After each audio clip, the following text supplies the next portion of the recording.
Hi there, Nancy. How are you? Good. How are you, Jessica? Good. Thanks for joining the New York EdTech Speaker Series. I'm Jessica Millstone. I'm one of the organizers of the New York EdTech Meetup. We know each other pretty well, but I'm really excited to introduce you to a much bigger group of people. So Nancy, tell us a little bit about who you are and what you do in the EdTech space. Great. Thank you for having me. And I'm so glad to be part of this. I'm not actually in New York, but right New York adjacent, as you might say, so out of the Princeton area. I run a company called Mindprint Learning. We do online assessment of how students learn and enable teachers to differentiate instruction. And we've been doing that for around 5 years now. Okay, great. So you're talking to us from Princeton, is that right? Are you sheltering at home right now, like the rest of the universe? I am obeying orders and sheltering at home with my husband, my 2 teenage daughters, and my dog, who you might hear snoring in the background. Oh, that's awesome. I think I've been saying to a lot of people, I think dogs are winning the pandemic. They could not be more excited about all the time that their family is spending home with them, I think. I think you are right about that. Yeah. So this conversation is just going to be a little bit about what you do in the edtech space, and then also a little bit about how that's either changed or just solidified during the pandemic. But the first thing I want to ask you is, what's something that has surprised you about this pandemic? And that can be about ed tech, or it can be about anything in the world, something that's kind of like surprising that you've experienced. Oh, wow. So this might not be an answer around surprising, but what I found is that this pandemic has accentuated everything. So at Mindprint, we always talk about strengths and needs, and it seems like everybody's strengths have been accentuated through this. The things where they struggle are just so much more obvious. As a country, the areas where we had struggles seem so much more pronounced, if you will. Clearly, the divisions in the country feel even more pronounced with the pandemic. And I don't think anyone would have really expected it to get worse. We thought we might come together. So accentuation. I have to agree with you. I mean, that has surprised me too. Just this idea that the divisions and the politics, like the struggle between, or making everything into politics, that actually would be exacerbated by this, has really surprised me as well. That's really interesting. So, and it also changes, but week by week, I think, it's just like how you might have felt about something at the beginning of this is, or what surprised you is completely different, just a few short weeks later. It's crazy. Is it okay if I quote my mom right Yeah, now? Because yeah. I think when she said it actually when I had my kids originally, but she said, the minutes go by so slowly, but the days go by so quickly. And I know others have heard that saying before, but I think it is true in this pandemic more than ever. I agree. It is like, yeah, I go back and I'm like, I think I saw one like internet meme that was like, we had a very strange leap year. February was 29 days, April was 500, and May was 5 years. May feels like 5 years or something. Although I didn't mean to skip March there. Anyway, I think that, certainly in the education space, those exacerbations and those accentuations have really been striking to a lot of us. What is one clear thing that this grand, like, global experiment of using technology for all our teaching and learning, like, what's one thing that you think it's shown us? So I think I think we've discovered, well, I'm more concerned about what we haven't discovered than maybe what we have discovered. So I think we can really find a lot of good in online and remote learning. But I think because of the way it's been forced upon folks, that we, in a lot of cases, of course not all, but in a lot of cases, we haven't been able to do it well or well enough, and that it might scare some people off of what online and remote learning can be. And so I hope that that is not lost. Like, I think we've learned that we can do remote learning, right? It's possible, it's doable. I don't think anybody would have thought 4 months ago that the whole world could have moved to remote learning, right? Certainly not. You would have said it couldn't be done. So in a positive way, we found it can be done. And now what we need to discover as a next step is, can it be done well? And what we know to be true from the research, from the science of learning, is that there really are, there's some common skill sets for in-classroom learning and remote learning, of course, but there are also some skill sets that are very different from how a teacher needs to teach and deliver instruction, as well as from a student's perspective, how a student, what traits and behaviors a student needs to be successful in remote learning that are somewhat different from in-person learning. And I think we need to get that right now as we think about preparing for the fall. Yeah. Yeah, I wanted to talk a little bit some of those skill sets. So what are some skill sets that you think are like particularly attuned to online learning? What are particularly not well served? And like kind of how you feel like this, how you think this impacts assessments in the way that teachers are really assessing students during this time period? So assessments are a really interesting question, because we know how important formative assessment is for learning.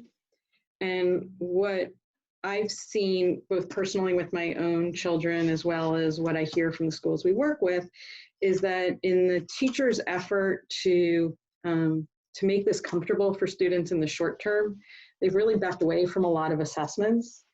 And so I actually think in a lot of ways, and I'm not talking about the high stakes end of year assessments, I'm talking about assessment for learning, the 10-minute in-class quiz. I just want to make sure you understood what we did in the last lesson. A lot of that has been lost. And I think in the long run, that actually, the science would say that that's going to hurt kids. Like, they're going to have less retention. They're going to be less aware of what they didn't learn or didn't understand to go back and do it again. And that is a big concern I have around the assessment piece of it.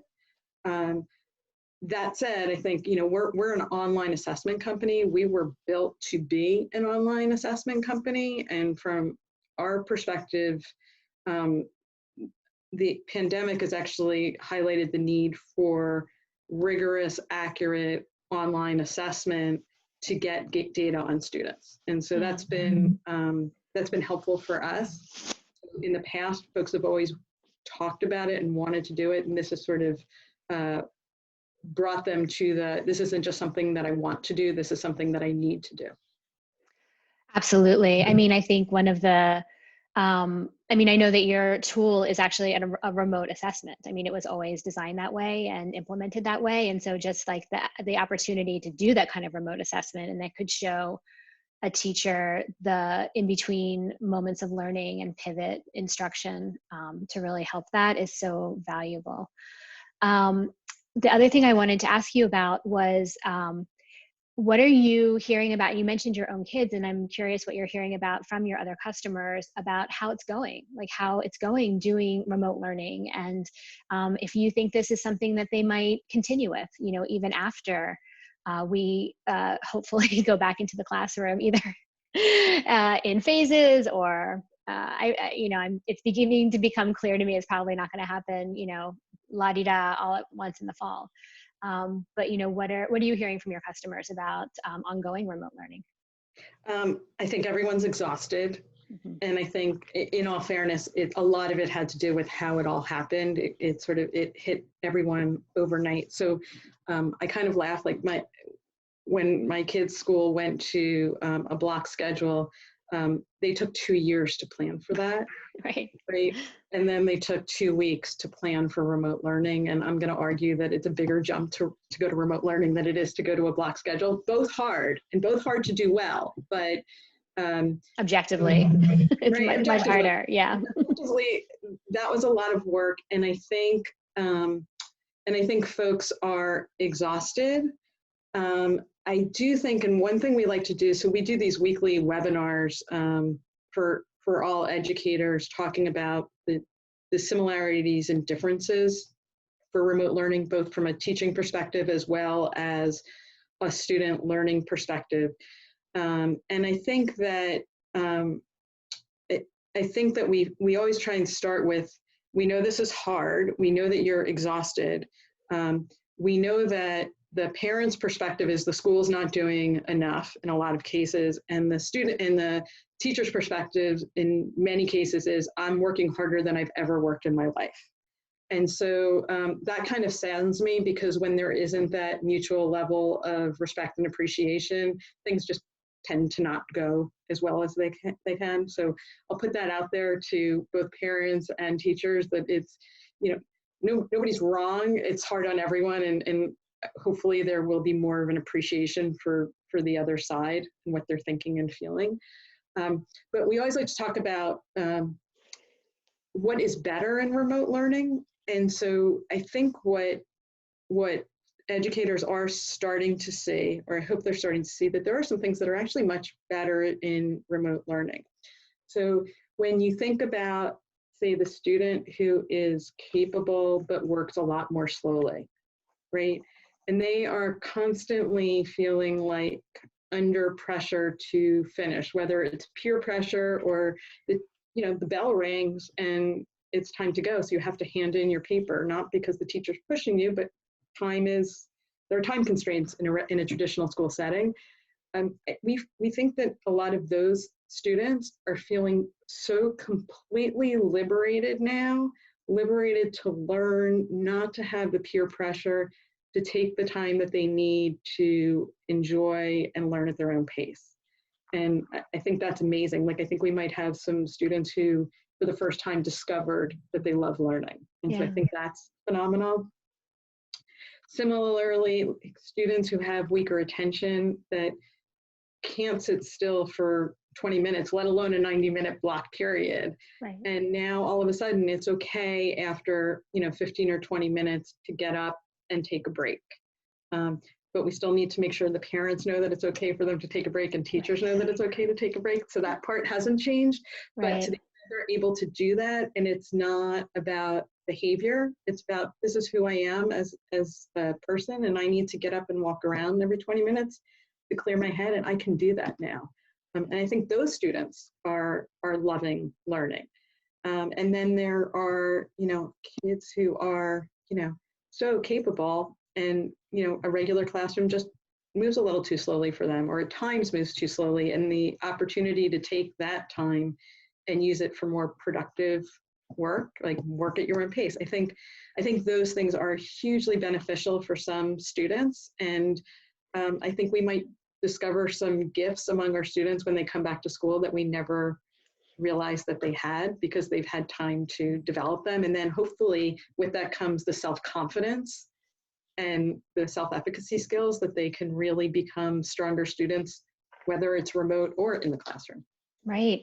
I love how you said that. It's like really about developing that independence and kind of understanding of how they learn, which I know is a big hallmark of your product, even to like be able to know enough about how you learn to advocate for yourself and be able to put yourself in like the sort of pathway that's going to get you where you want to go. But it can't all be rosy. So like, what are some of the things you think are not working for students in this remote? Like what are the things that learner variability really is again, accentuated or exacerbated? So there are many things that I think aren't working. And the other piece of encouragement that I would give to teachers is that no one expects you to figure everything out. You weren't taught to be a remote learning teacher, and now you're a remote learning teacher, and it is a different skill set. Mm-hmm. If you want to know what could be better, ask the students, because they know.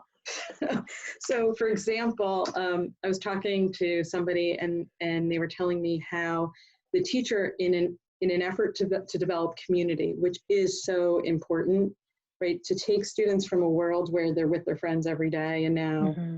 they see their little picture on the screen, maybe. They need that community. But the teacher was doing kind of icebreakers, one student at a time in a class of 30 students. Well, that's, okay, now we've just used the entire period and like, This just happened to us at the New York EdTech meetup. We had like 20 minutes to sort of meet everybody. And of course, like it devolved, completely snowballed, and we were an hour over time, right? And right. like we had that freedom, but obviously in a classroom of kids, you don't have that freedom. Right. And so, so there are things that we need to do, like we do need to build community and we do need to do relationships. That is essential. I think teachers have lost a lot of that. They've been focusing on the content, I think in some cases more than the relationships. And as we know, you always have to start with the relationship piece, right? I mean, and teachers are gonna have to keep that in mind when they go back to, or don't go back to school in September, that they're not starting from a foundation that they were able to in March. But there are always solutions. There are always remedies to that, right? So the idea of like, okay, we probably shouldn't be going around the room with 30 kids each showing something or telling a story, but we certainly can do a breakout group with 5 kids in a group, right? And if, as a teacher, we might not think of that because we think about the whole class and we're learning together, completely understandable, but ask the students, they'll tell you, how about a breakout group, right? And that's 100%. The other thing that I think is also important, that I think is not working, that we hear, that I think can easily be remedied, is the idea that we have, when teachers are doing asynchronous, because sometimes their lessons are asynchronous, they are in fact putting together a whole lesson and then sending it to the kid and the students and saying, okay, so spend, an hour on this lesson, or whatever the case is. So you say that to a student, and what a student is going to do is literally like, click the video, watch it for an hour, if there's an assignment at the end, do the assignment at the end. After that, like, we can do that in the classroom because and maybe we shouldn't even be doing it in a regular classroom, but you can sort of do that in the classroom because you're interacting, you're naturally stopping and starting and asking questions and having a dialogue and talking to each other. If we're going to do those kinds of remote lessons, which some of them will be, there needs to be an amount of chunking, and it needs to be guided because the students won't naturally do it. So what the students will do is, if they're compliant, watch the full hour, do it, and only remember what they learned in the first 10 minutes because they're naturally going to forget it. Right. Or the teacher's like is operating on this like a sort of muscle memory almost of like every time they've taught it this way and knowing, how to chunk it up, how to do that very intuitively or just through practice. And the student has none of that prior knowledge going into it. Right. So we need the teachers to say, after 10 minutes, answer this question.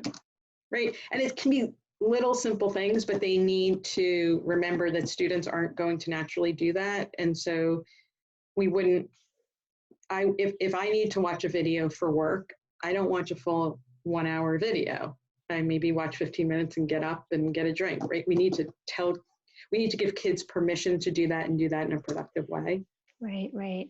And all of that is, you're right, stuff that could be happening outside the classroom if scaffolded correctly, if sort of presented in a way that was explaining the ways in which to do it, not just the thing itself. But you're right, it's all happened overnight. So it's like nobody really understood all of the I'm sure every teacher in the world right now is figuring out like that everything that they might have done very instinctively or just, through rote practice has a number of steps to it, and almost like a computer program, like you have to like explicitly write out each one of those steps to get to the final product that you were getting. But now there is this interesting moment where all of that is separate from the place. Like the school is like not a place right now. It's an idea. And what are the like ideas that we want to keep with it, I think are really important. Yeah, like if you think about the teacher that you adored most, like the best teacher, it was the teacher that got you, right? Mm-hmm. That they could look in your eyes and know where you were, or from one comment, right? Those are the most gifted teachers. And think about that. We've removed the, we've removed the context for them to use their gift. That's in a lot of ways. Yeah. It's not that they can't be just as gifted in remote, but it's going to take a little bit of practice. One thing that hasn't changed. So before the pandemic, when they surveyed teachers, they said, what would, I think they surveyed principals.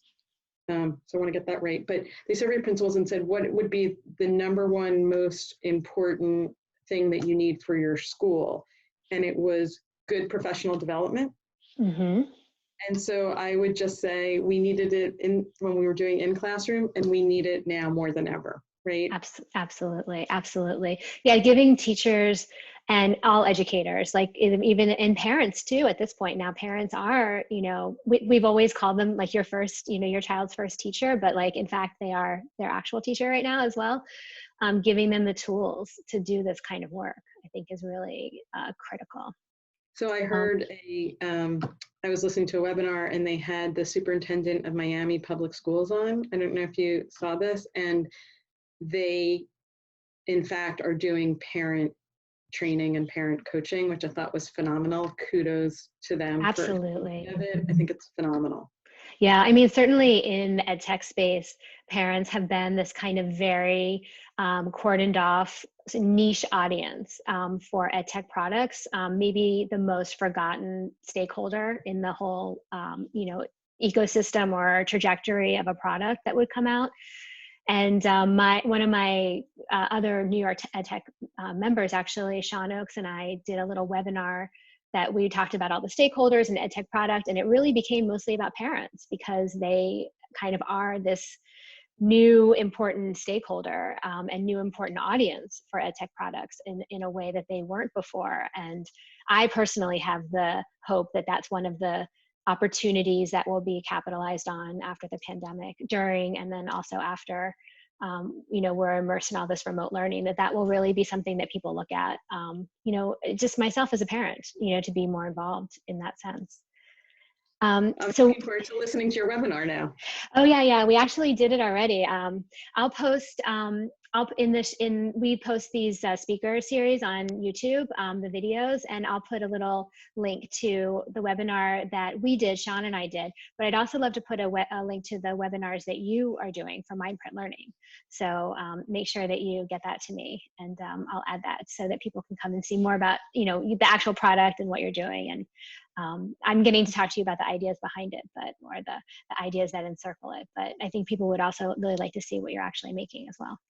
I appreciate that. So they can always find, well, I'll give you a link to our YouTube channel, but we are doing weekly chats, and we found that they're just picking up steam. So it does suggest that educators really are interested in learning more and improving more and making the time for PD, which kudos to them, because it would be really easy to not. Exactly. And say, I need a break, I'm done. And they really are. I mean, hats off to our teachers through all this, because they are frontline workers in all this. 100%. That's how we are always calling them as well. And anyway, so I thank you very much for speaking with me today a little bit about this. If you have any last thoughts about things that are helping you get through the pandemic, things that like your go-to food or drink or special practice, something kind of positive that you are doing during this time. So I'd like to say every day, but I'll say almost every day I go for a walk with my daughters individually. So I have 2 teenage daughters, and I take each of them for a walk. And one, we know the value of fresh air and exercise, so that's great. But I think it's a really important time to be with them and cherish them and make sure that everybody's in a good place. And so I would recommend that to every parent if you can do it. Oh my gosh, I am stealing that with my teenager, because that reminds me of, when I used to pick him up from a certain activity that he did after school, and we'd walk home together. And that was absolutely the best time to hear about all the things that were going on in his life. And I got to get that back. He's turning 15 next week. So we're definitely in a teen moment. So is mine. Oh my gosh, wow. Next week. That's crazy. Yeah, May 26th. Well, thanks again, Nancy. It was really nice to talk to you today. And yeah, we'll make sure that we link to what Mindprint is doing on YouTube as well. And I appreciate you sharing our thoughts with us Thank today. you. It's been a pleasure. Okay.